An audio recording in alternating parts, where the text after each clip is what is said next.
You're listening to Winnipeg's Classic 107. My name is Simon Rusnak. This week, for the first time in 3 years, the Desautels Faculty of Music welcomes back the audience to present their annual opera theater showcase at the Gas Station Theatre, titled Truth and Consequences.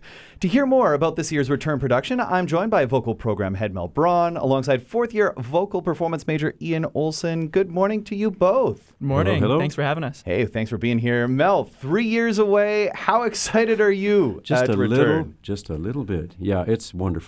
I mean, you know, everybody's coming back from COVID restrictions, live theater, in big audience. I mean, we've done things the last couple of years like everyone else has, but yeah, this is a difference. I mean, the big difference here is that you also get to welcome back an audience, which just energizes a performance. I mean, I remember it well. I remember being at Gas Station Theatre, some of my favorite times performing and some of my favorite memories through the Faculty of Music. But for those who aren't familiar, can you tell us about the structure of the Ensemble and the opera theater program?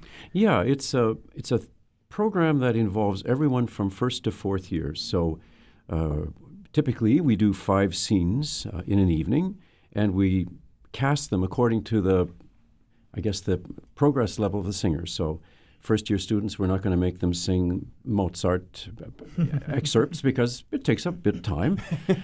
We find ways of including everybody, and then that allows us to put together a program that's really varied in scope and style and includes everyone from, as I said, first year to masters. We rehearse, 3 times a week?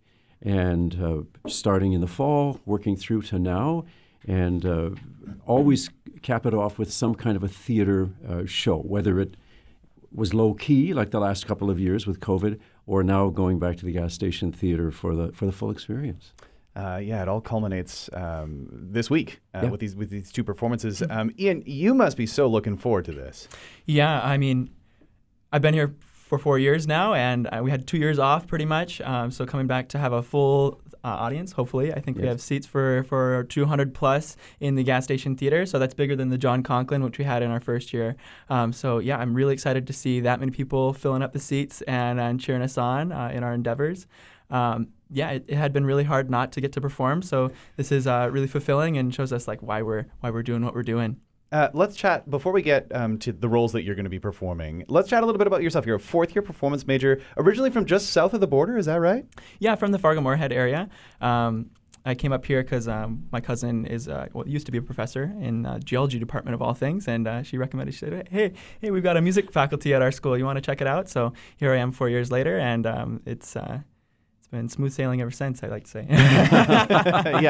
I'm sure it rocks. Anyways, it's an interesting way. It's an interesting way. I was going to ask about, what brought you up here, but it's interesting that it was a family connection. What's the experience been like so far? I'm sure it wasn't exactly what you imagined when you came up, but through your fourth year, I mean, you're kind of looking back on the years that were. What's the experience been like?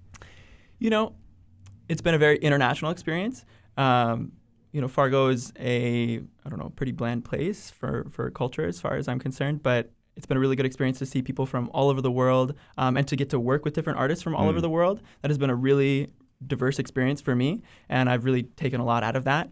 Got to do music that I never would have expected. Particularly, for example, something that comes to mind is Brazilian music from all the Brazilians that are in our faculty. Yeah. I never would have experienced that, singing Portuguese music, if I was, somewhere more local to me.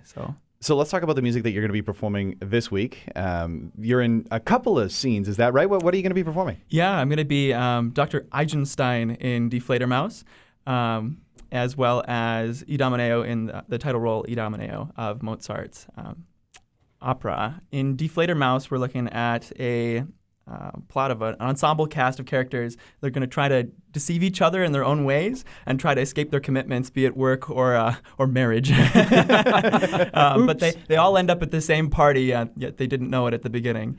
And then Idomeneo is going to follow a Greek setting of a tragic love story where I, the king, have committed my son to death by Neptune's wrath. So we're going to try and get out of that. We'll see if we succeed. People are just going to have to be there. Mel, this production titled Truth and Consequences, we kind of got to a little bit of the truth and maybe some of the consequences that come in those productions. Can you tell us about the overall arc in this year's productions? Yeah, I mean, the evening starts with a wonderful scene from L'Enfant et les Sortilèges, the Ravel opera about a child having a tantrum, ruining objects, and all those objects coming back to chastise. Is that the word? Yeah. Chastise. We've got a scene from Ballad of Baby Doe, which Tracy Dahl will be directing. It's the role she's sung many times. And that is a true story about a miner named Horace Tabor in Colorado. You can still go and find this place, Leadville. I mean, what a name for a town. Then there's the Idomeneo. There's La Finta Giardiniera, another early Mozart opera in which, again, everything is deception. Everybody's in love with everybody else. I mean, it's the quintessential, what do you call it, suspend disbelief business in opera. But what's so wonderful about that opera is that it showed Mozart's ability to write ensembles, which later paid off in Marriage of Figaro and Don Giovanni. The De Ponte collaborations. It really comes to full fruition. These are both pre-De Ponte. They are and the only thing that was missing was De Ponte because the libretto it's troublesome. But the music's great. But the music is amazing. Yeah, especially an 18-year-old Mozart, I think he was when he wrote it. Yeah, it's nuts. It's nuts. So am I missing anything? Fledermaus, of course, which we touched on. Yeah, right. We'll finish off with that one. Yeah. Yeah. So we've got all these things going, and the cool thing about Fledermaus is it goes back and forth between German and English. Yeah. One of our cast members is fluent in German, so we got him to do the quintessential thing. Das ist ein nice day. Yeah, exactly. It's a ton of fun. All sorts of hijinks going on in that production. You mentioned Tracy Dahl, who made her directorial debut a few years back with Little Opera Company in a great show, La Tragédie de Carmen.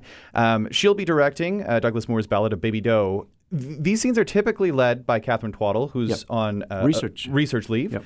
So tell us about our director. Yeah, so the other scenes are being directed by Aaron McGrath, and we've had a wonderful time. Aaron works here with Winnipeg Studio Theatre, and it's a group that's dedicated to bringing up young performers, particularly in musical theatre. But actually, Aaron, who's a Maritimer, we grew up playing classical fiddle. So she says, I'm just a musical theatre belter, but then she sings along with the sopranos beautifully. So we've had a great time working with her, and so it's been fun, and I think it's brought a new perspective. There's a couple of frat boy jokes that will come through in Die Fledermaus that there we go. Yeah, Ian, can you talk about your experience working with Aaron McGrath and what audiences are going to see on the stage in at least the two productions that you're in? Yeah, Erin's been fantastic. I think this is her first time really taking on opera before, and I think she was really excited to take on that opportunity for herself as well as taking that to us. She has a lot of good creative ideas and is really on the run in rehearsals, so it's kind of one thing to the next, and if it doesn't work, well, let's try something else. She's happy to take ideas from everyone in the room and make it a really great, safe, fun space.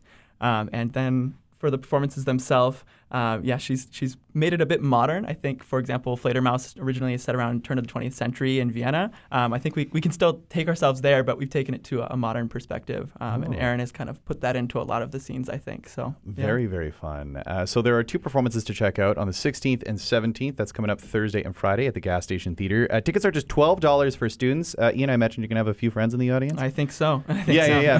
Make sure you bring them all. And then tickets $20 for general admission. We've got the details up at classic107.com under the events tab. Mel, Ian, thanks for being here this morning. Thanks for having us. Thank you.